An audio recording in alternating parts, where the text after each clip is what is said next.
wait.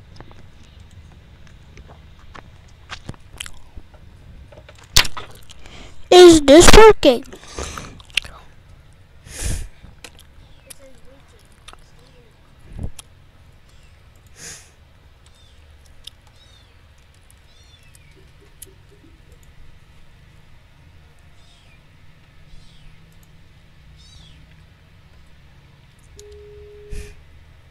To go live.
Hey guys, welcome back to Top 10 Nerd. I'm Ron Mackenzie Lafergie. With the Flash show still going strong and Justice League rapidly approaching, it's a great time to brush up on one of the greatest Flash villains ever, Eobard Thawne, the Reverse Flash. It should be noted that this video may contain spoilers for the show, so if you're behind or you don't want to know about the comics, stop watching now. But, you know, maybe... Hey guys, Nerd. I'm Ron Mackenzie Lafergie. Justice League rapidly approaching, Reverse Flash. It should be the comics, stop watching now. But, you know, maybe give a thumbs up on your way out for warning you. Here we go. It's time for the top 10 facts about Reverse Flash.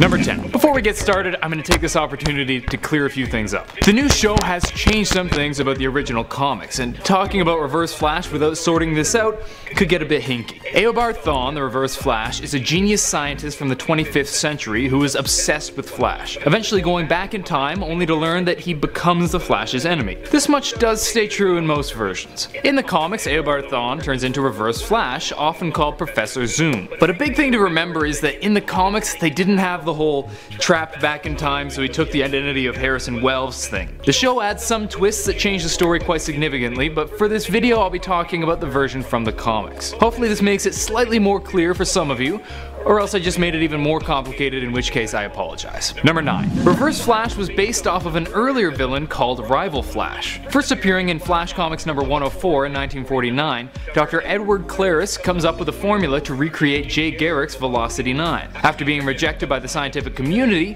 Claris does the usual thing and becomes a criminal. For about 5 minutes, then he's captured. It's later revealed that he accidentally vanished into the Speed Force during a fight with the Flash, and is later retrieved by Johnny Sorrow. Karras goes on to go on a murder spree with the intention of ending the spree by killing Jay Garrick's wife. But Jay absorbs Rival's speed before he can manage it. He makes several appearances in later comics as well, facing off against Jay Garrick, Impulse, and even Wally West. This guy just won't stay gone. Number 8. He was actually the Flash for a bit. When using the Cosmic Treadmill in an attempt to go back to visit Barry, he was accidentally sent back to a time a couple years after Barry's death. When he realizes that Barry's dead, he goes, well, I have his suit and powers.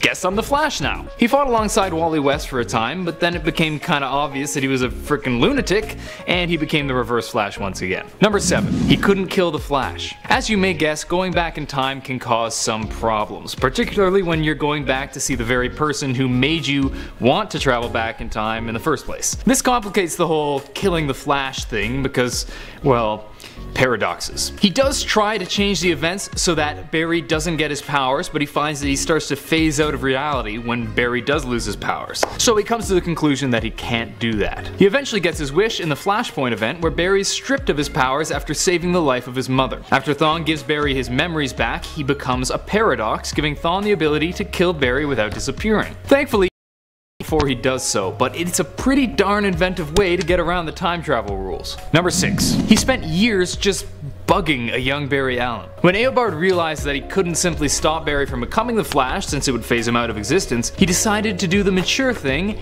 and follow a kid around and just ruin his childhood. He does this in a variety of small ways, like making him miss balls that are thrown at him, or getting rid of his best friend and, well, killing his mother. Yeah, that last one was slightly more significant, but geez, dude, get a life. Number 5. He keeps dying. Eobard Thawne is one bad dude, intent on ending the Flash, but held back by the fact that his life is tied to the Flash. Throughout his attempts to stop Barry Allen, he dies not once, but twice. The first time is when he tries to kill Fiona Webb at the wedding, and Barry clotheslines him and straight up snaps his neck. Honestly, with the Flash moving that quickly, I'm surprised we don't see more snap necks. After being revived by the white light, he tries to stop the Flash again in Flashpoint, but was stabbed and killed by Thomas Wayne, the Batman of Flashpoint.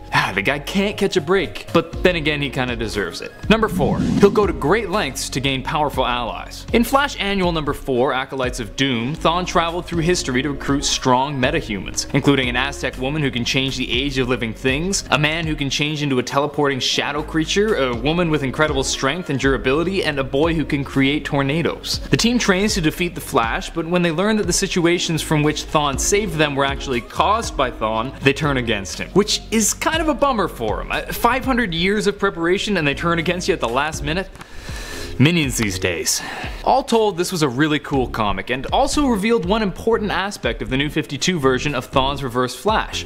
Which brings me to my next point. Number 3. In the New 52 comics, Reverse Flash does not in fact run quickly. In this version, it's revealed that he actually uses his powers to change time relative to him, making time slow down around him when he wants to move quickly. While it does have more or less the same effect from the point of view of onlookers, since it looks like he's running quickly, it does have some cool implications as to the limits and unique benefits of his power. He does get his negative Speed Force powers back in the Rebirth, but this was an interesting twist on a long-running villain. Number 2. It isn't only the New 52 Reverse Flash who has different powers. In the events leading up to Flashpoint, Thawne gained a number of crazy powerful abilities. He could create shockwaves across space and time at the snap of his fingers, he could absorb memories from touching the person, he could even alter the age of people at will. This was an extraordinarily powerful version of Reverse Flash, but it was somewhat short-lived. Good news for the good guys.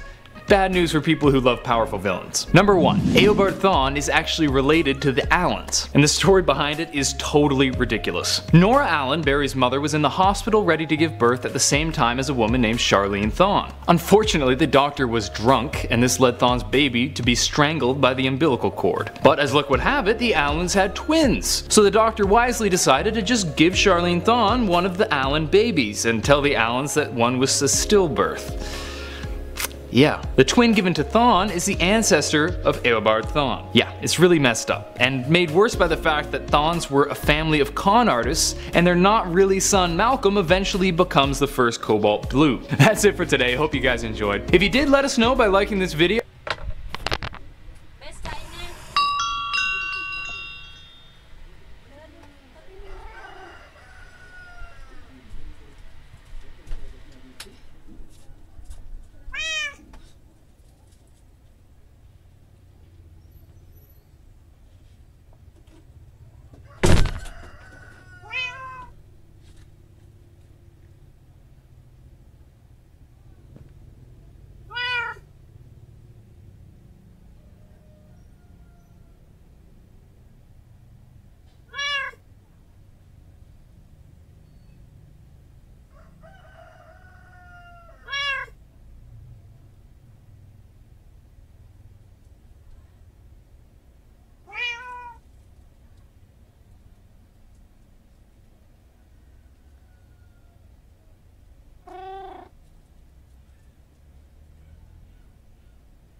And subscribe to Top 10 Nerd for more nerdy vids. Let us know in the comments section what other videos you'd like to see. Until next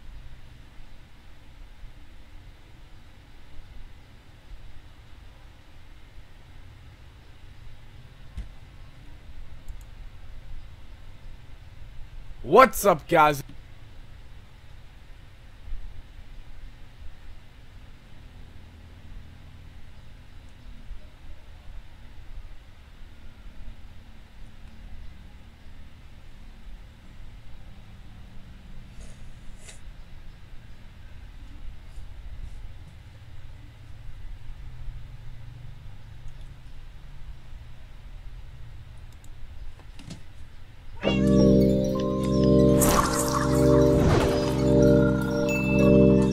He went from brilliant scientist to inhuman Kryptonian imposter. Welcome to WatchMojo.com, and today we will explore the comic book origins of Hank Henshaw, otherwise known as Cyborg Superman. As with most comic book characters, there are often reimaginings and different versions to a character's past. We've chosen to primarily follow the storyline that unfolded in 1990's Adventures of Superman number 466, which was then expanded upon in 1993's issue number 500. Once a NASA astronaut, Hank Henshaw was introduced as one of 4 team members. This included his wife, Terry, and also Jim and Steven, who were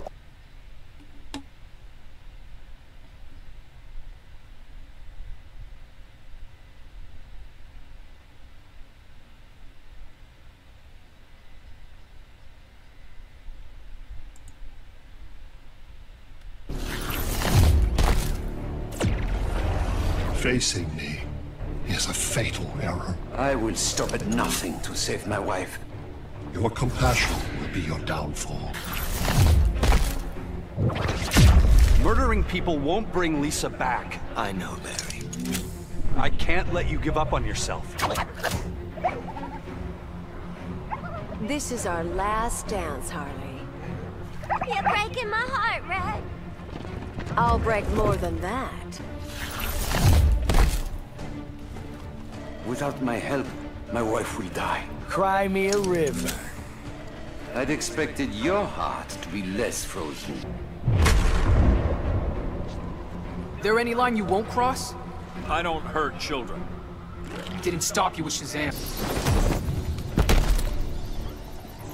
I didn't murder Dick, Bruce. No, your temper did, Damien. It was an accident.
You know what really upsets me? Chinese ripoffs. Like, how about fucking Subway? You ever eat there? Well, guess what? In your time away, they've got a rebrand. Yep, it's now Sandwich. Would you eat there? You ever play Hey Monsters? How about Pokeland Legends? Oh, that one's an all-time favorite of mine. But the real question here is, do you know Special Man? This one right here is called Jungle World of Mark. You're gonna tell me that this man is Mark? The point is, there's a lot of Chinese bootlegs or knockoffs of just about everything, and that's nothing against the Chinese, just the sheer shamelessness in it is just absurd. Oh, but fantastical. Overwatch is a ripoff of no. Overwatch might be a ripoff, but it's not a shameless one, okay? Blizzard's title Overwatch, I would say, is more inspired than a ripoff in any sense, and now people are gonna say, Team Fortress 2 or Paladins was here first. Oh, I'm gonna stop you there and ask you the question, which of the following games looks more developed, inspired, polished, and overall better? This one or this one? 5 seconds on the clock, and the winner is Paladins. You thought I was gonna say Overwatch. Well, joke's on you. I didn't. Let's get into it. Pick up some fantastical gear in the description below. Alright, the point I'm trying to make here is, if anything, Overwatch took TF2's core mechanics and remastered that shit and improved upon it, because I'll tell you, the lore, the artwork, the interface, the music, and the whole shebang is a lot more well done, polished. And I mean, I don't even need to tell you this, Overwatch has won enough awards to prove that, and it's made it to mainstream. But like I said, Overwatch at its worst might be a ripoff, but it's not a shameless one, okay? If anything, they embrace their inspiration. Now, one of my more recent Overwatch videos was a comparison between Overwatch heroes now and how those heroes looked in the past when they were part of Blizzard's Titan project. And while I was searching for some artwork to show in the video using the keyword Titan, I came across something absolutely absurd. It just blew my mind. I came across something so horrific that even my name of Jeff was scared upon seeing this, and I am talking about not Project Titan, but a cheap knockoff of it, The Legend of Titan. So not only does this game not try to hide the fact that it's a ripoff, but they actually just tapped on a Legend of, which makes no sense at all, but it's got a load of similarities with Overwatch. You know, ripoffs and clones aren't really that rare of a sight. It's actually fairly common. We see a lot of game developers, especially Chinese ones, taking a popular game that they and many others around the world love, and then making a shittier version of it with such a low resolution that you wouldn't be able to differentiate it with Minecraft, only to try and cash in on the success of the original game that it is a clone of. So it's a bootleg. So let's take a look at this game now, shall we? Let's play that trailer real quick.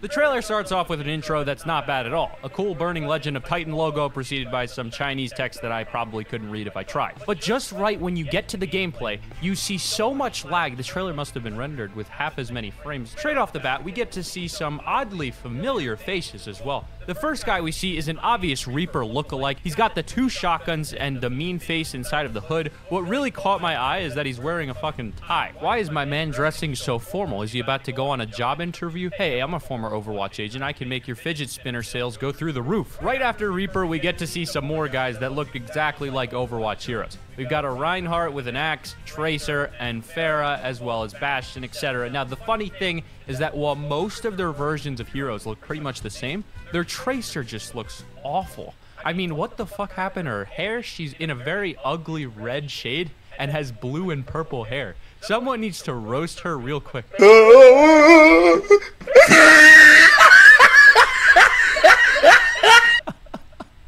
Who thought of this? They ruined her. Also, why is Pharah a dude in this game? Did the developers just get too horny with the amount of chicks in the game that they had to switch one of them to a dude so they could proceed with creating this mess of a game? That gender switch was a really weird change to make. At least they kept the one and only Bastion the same. Actually, you know what? They should actually just keep Bastion. We don't need him. Oh, Overwatch has enough filth in its world. It's not big enough for more garbage Omnics. 265G Studios, you can take them, go ahead. But here's the thing though, not only do the characters from Legend of Titan look the same as Overwatch heroes, but they function just like him as well, since they have the exact same weapons and powers as them. They have their Reinhardt just casually running around with a giant blue shield. They didn't even bother changing the color, for fuck's sake. You had so many opportunities to actually change shit up and hide your plagiarism, but you didn't take any of them. Okay, you might have thought that that was embarrassing, but look at his fucking charge. He just slides through with the ugliest animation ever. Their Tracer is able to blink and fire her pistols off with the same animations and everything. It's really upsetting. She's even got a pulse bomb. The Pharah gets to shoot rockets and flies. Their Pharah has even got concussive blasts and Pharah's actual ultimate. The Widowmaker is not only a copy and paste of Widowmaker's model from Overwatch with no change to it whatsoever, but she's also got her grappling hook and the same mechanics with her sniper. There is really no difference with any of the heroes' abilities in Legend of Titan and Overwatch. 265G has managed to not only rip off of player models and their abilities, but they've even gone as far as to just copy the maps as well. Now, how hard is it to just make your own maps and players?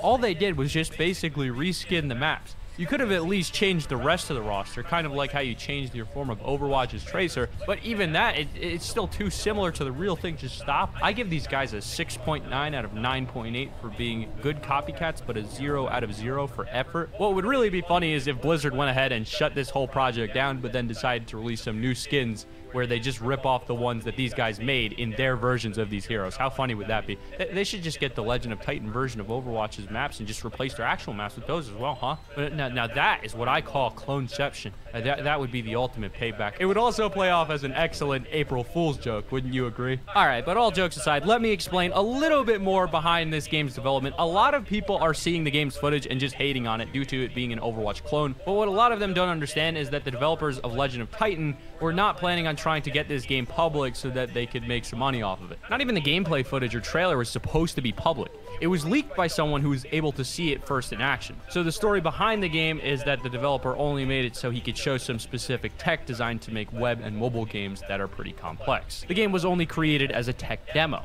This was shown as an industry trade event that they just used Overwatch as an example of a complex game to educate the others there about designing games. While the developers mentioned that they will still be working on this game, that they will be making a lot of changes in order to make it much different than Overwatch. So I guess we can give these guys a pass on their horrible attempt at cloning Overwatch, but what's your excuse, Hi-Rez, huh? Fess up right now. Well, guys, that's it for the video. I guess the moral of the story here is don't move to China and bootleg successful video game franchises by illegally recreating their assets. But I really don't think I need to stress that. I think that's just a given at this point. And once again, they didn't really try to publish the game, so I guess you can say that they didn't really try to sell anything or do anything wrong. If you're new to the channel,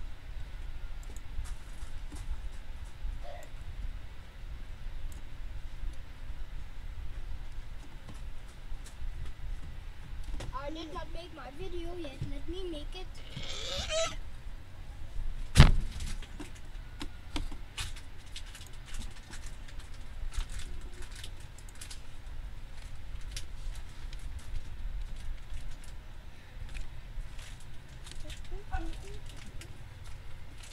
Ooh, that thing.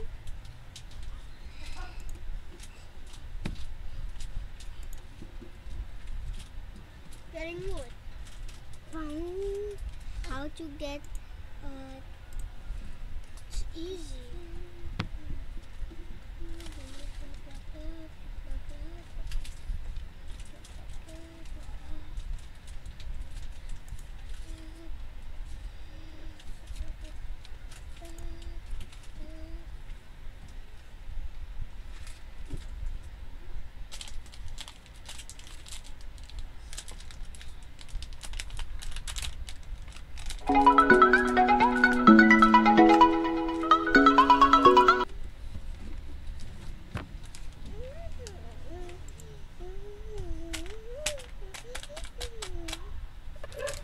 Yo guys, so you saw the new intro.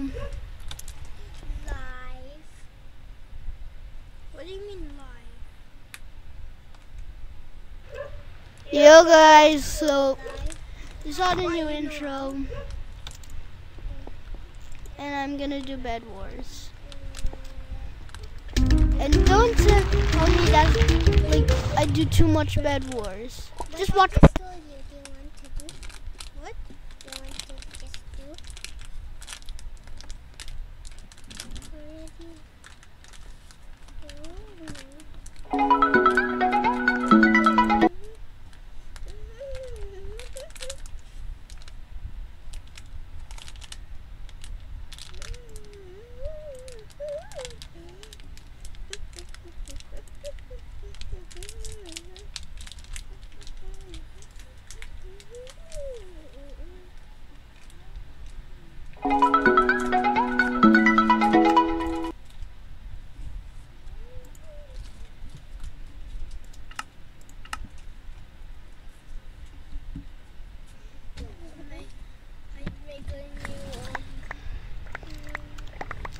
I'm back.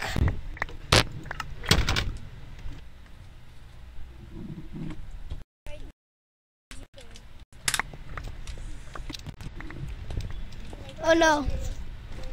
Time to unleash! The wrong way around.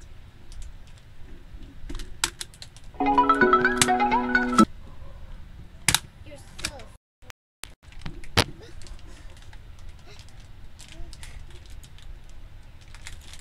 Channel though, hit that sub button right away. Follow me on Twitter if you have not already. And as always, stay fantastic.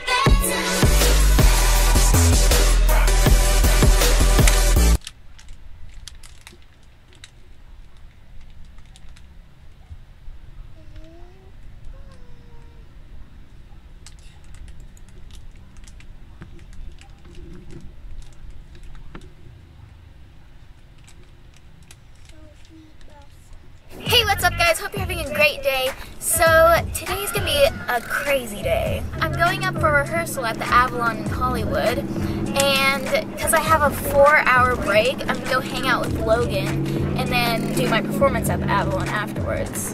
And Logan and I have a really crazy idea, so let's hope it works and you guys will see.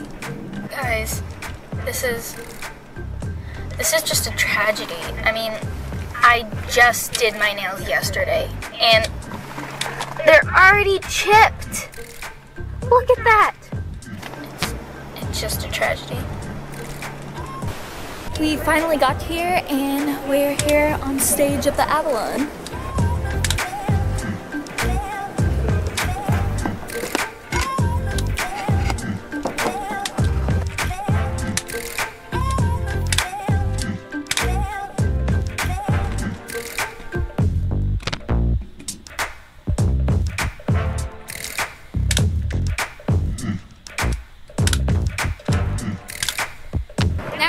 Rehearsal and heading out to Logan's. Alright, we're here, so I'm gonna try to scare Logan when I get in there.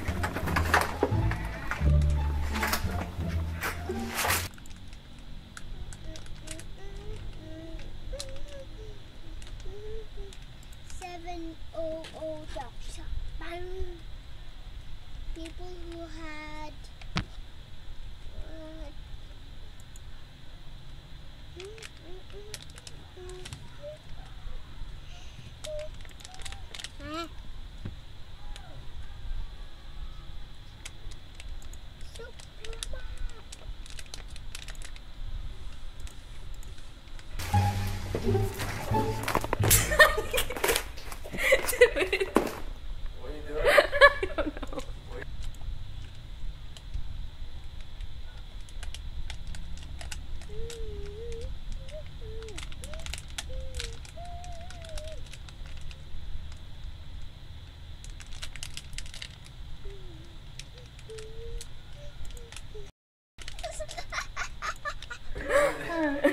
Why are you doing that, Sophie? You're creeping me out.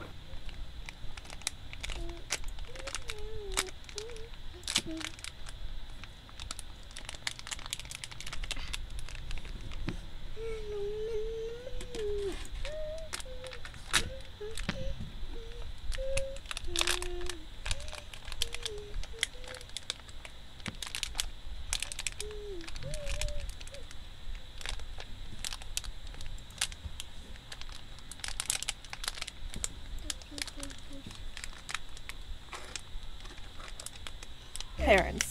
I, like many people, have parents. And even better, I think they're pretty good ones. My mom and dad have always wanted the best for me and my brother and didn't let us do stupid stuff like lean back too far in our chairs at the dinner table. So good job on not letting us be stupid, guys. Thumbs up, gold star. Well, I did lean back too far that one time, but I'll give you a pat. Jaden! You already talked about dumb things you're nervous about. Oh, you think I'm done? I'm just getting started. Yeah, no, I'm not done. There's more, sadly. If you're semi-new here or just haven't watched the first video I made about things I'm freaked out about, you don't need to watch them in order. Don't worry about it. It's not like you have to study up to watch these things. I'm not gonna pop out halfway through like, pop quiz in the first Irrational Fears video, which video game from my childhood did I finally beat after like 15 years? Answer incorrectly and you have to restart your computer. That's the punishment for not being up to date on every single one of my videos. But it would be cool if you went and watched it afterwards or something. Whatever you want, it doesn't really matter. It's fine, I don't really care. This is how you play Hard to Get, right? Let's just jump right into it. Things that freak me out / generally make me a bit nervous, part 2. Interacting with people. I feel like a lot of you can probably relate. I actually got curious to know the ratio of introverted to extroverted people, and apparently around 50 to 70. You may or may not have picked up on this yet, but I'm not the most confident, brave, whoa, hey, look at me, I'm totally the best kind of person. I'm shy and nervous and self-conscious and a mess. There's a lot of bigger, important things that I worry about, but I'm just gonna talk about the stupid ones that'll probably make you think I'm just dumb. Gotta keep it upbeat and entertaining. I can't be creating swirling vortexes of existential crisis and self-doubt. Yet. Judge me if you want, but I mean, I can't help but be pointlessly freaked out about these things. I'm sure you've got your weird triggers too. Loud flushing toilets. I can't remember a single moment of my life where I haven't been scared of loud flushing toilets. It's just the fact that, especially if you're in a stall, you're locked in this tiny space with this solitary, isolated toilet bowl, and it's always a gamble. Some toilets are really nice and quiet, and they just go...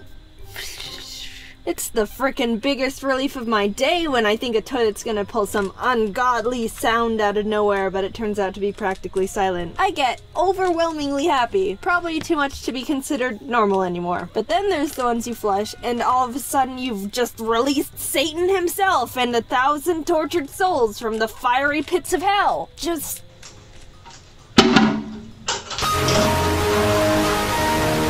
I go into mental breakdown stage. I can't even move. Have you ever seen the videos of like goats or some other animal where they just freeze and fumble over if they get startled?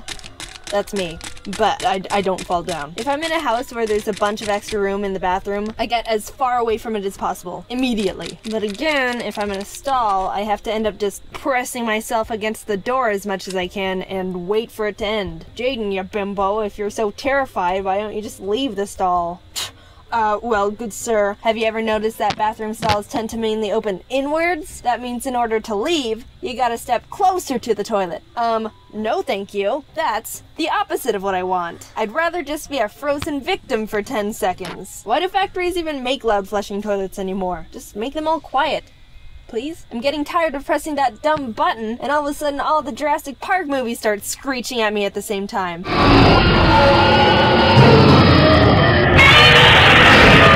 I'm slowly falling into insanity. Speaking of bathrooms, you know those public hand dryer things? The ones where you have to stick your hands in and it blasts air? I can't do those. I have this image in my head where I put my hands in and then some cyborg future handcuffs lock onto my wrists and I get kidnapped by a hand dryer. Like an evil bathroom transformer waiting for its next human victim. Well, too bad, you dumb hand dryer. You can't fool me.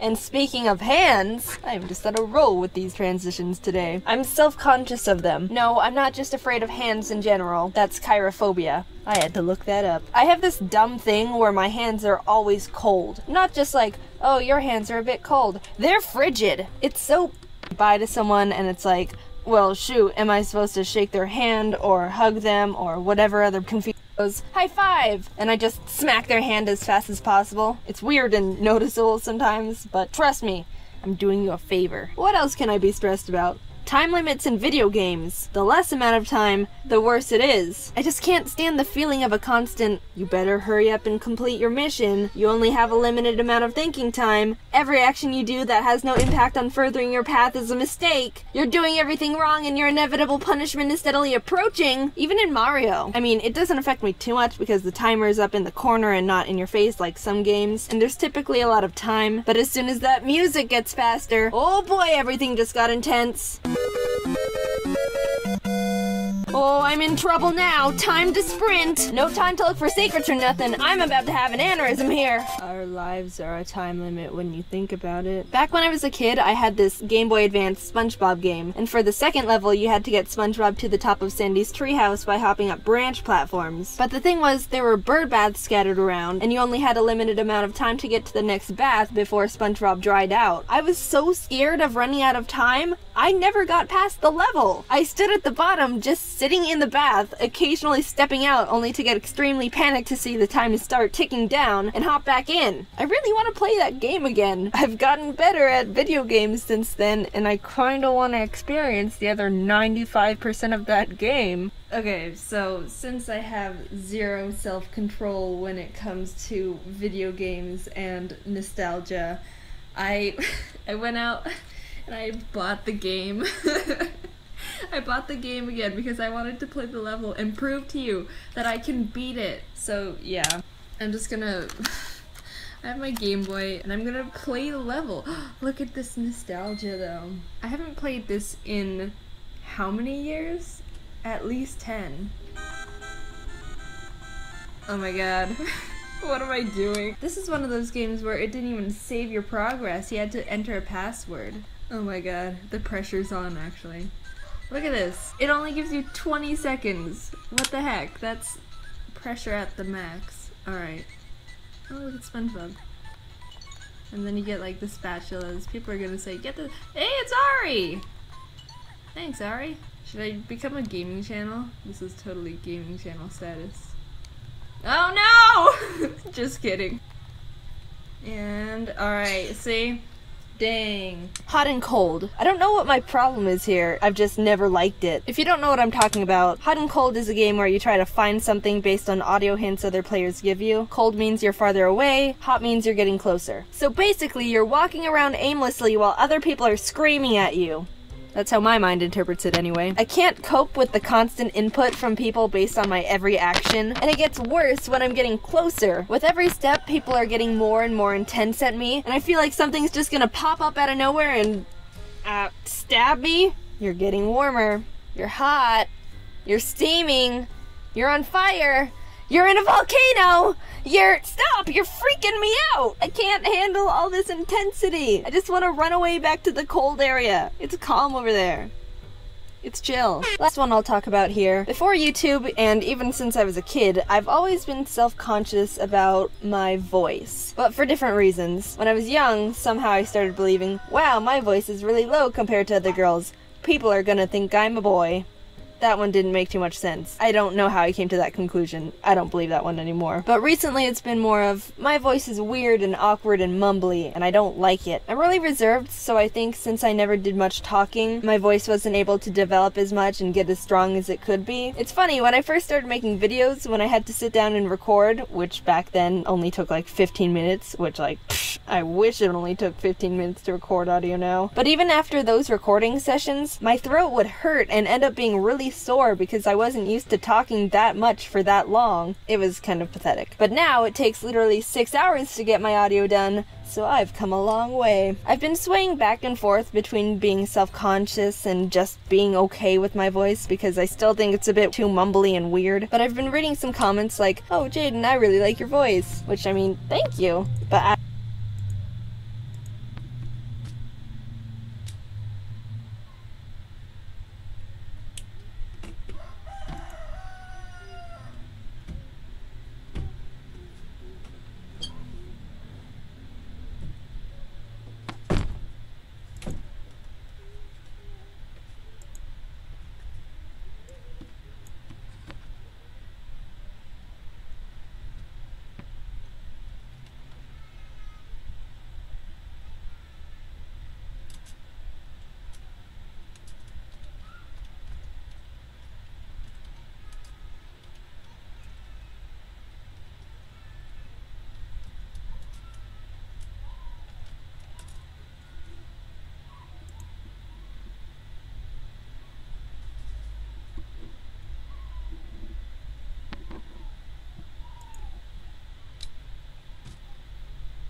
crap.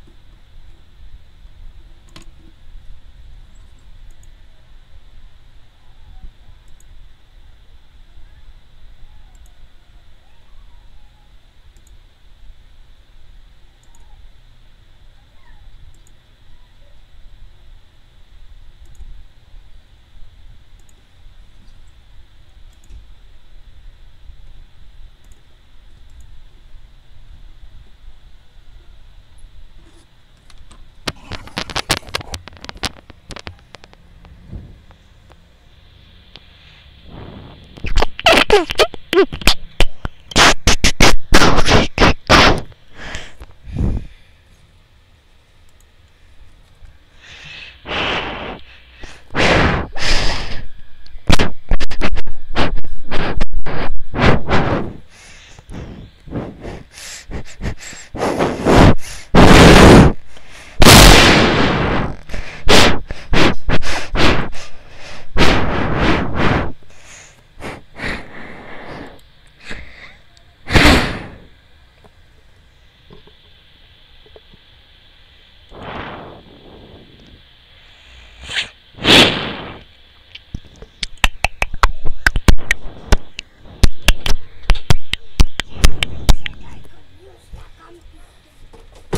gonna make a channel trailer.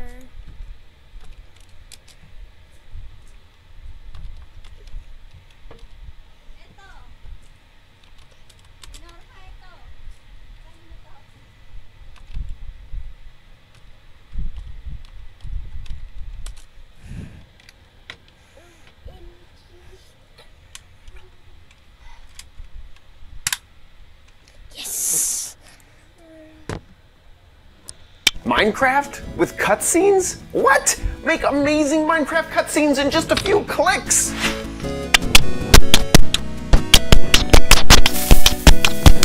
Hello everybody and welcome to OMG Craft. I'm your host, OMG Chad, and today I have a spotlight of a really cool tool to create Minecraft cutscenes. This is where it'll take control of the player's point of view and float them around, something you want them to see, putting them into spectator mode so that they don't screw anything up or punch any blocks while they're floating around, and then drops them right back into whatever mode you choose. It's super amazing. It was made by the Redstone Scientist with his inspiration coming from SZ Petty. So let's check it out. So first, let me show you what this looks like in game. If we use the command scoreboard player set at a step 0, we get the fly through that I have created, and very smooth. If I try to look around, you can see that it keeps my view locked in place. This is moving me once every tick, so in general that will be about 20 teleports a second. And you can see it's very fluid, very amazing. And then once it's done, it will put me back into whatever mode I've selected. So let's see how we do this ourselves. In order to do that, I'm just going to go ahead and create a new world. Let's put it into creative. And just to show you that this can work with any world at all. So while that is generating, let me show you what what it looks like when you create a scene yourself. And this is what you're going to start off with right here. And you can see up here, this is the official vanilla cutscene generator. There's a lot.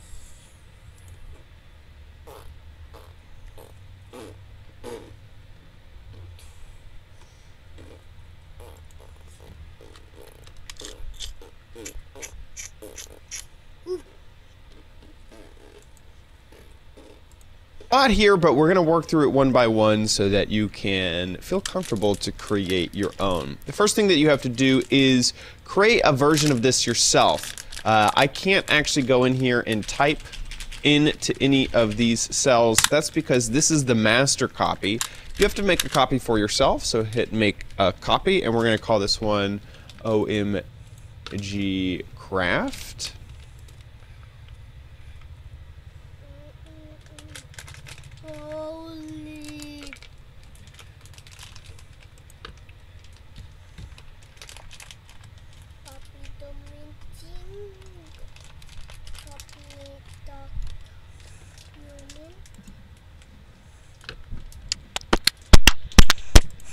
There we go. And it's opened this in a new tab right here. Once it's created, you can go ahead and delete that. That was the instructions to create another version. You can see that this is named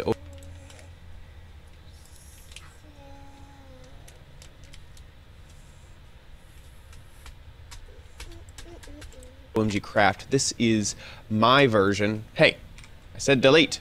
Yes, don't show me that ever.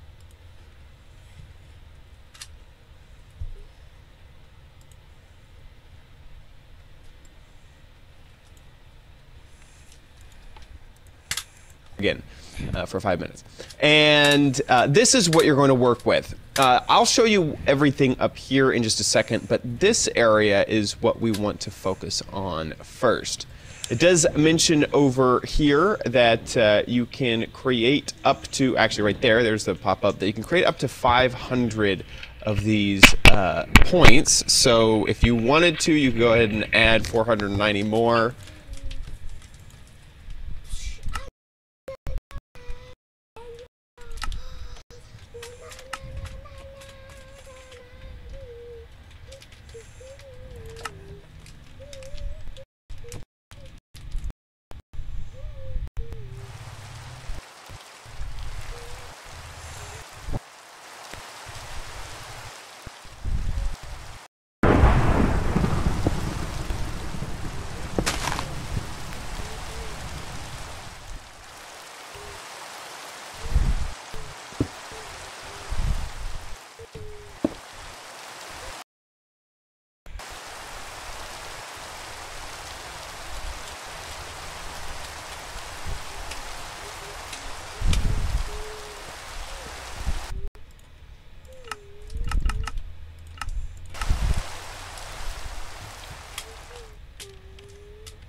What?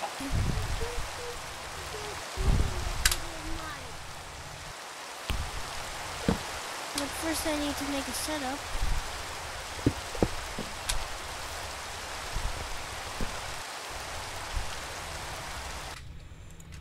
That's up to you. That's quite a lot of points. You can see them all numbered. I don't think we're gonna get through this many points in one OMG Craft. So what information do you need to put in here? Let's jump back over to Minecraft to see that. Let's find a cool little scene. I like this, whatever this lava flow is. So our first point will be right here above the lava. And what you're going to want to look for is your F3. And if you notice in that second sort of paragraph or second block of numbers at the very top, there is X, Y, Z. And we're going to need to copy those. And then we're also going to need, if you go down 3 more lines, facing south towards positive Z, and then there's some numbers at the end of that in parentheses as well. We need to copy down all of that information. So the easiest way to do that is just open up the chat in your game, and we're going to copy that down letter or number by number. So we're going to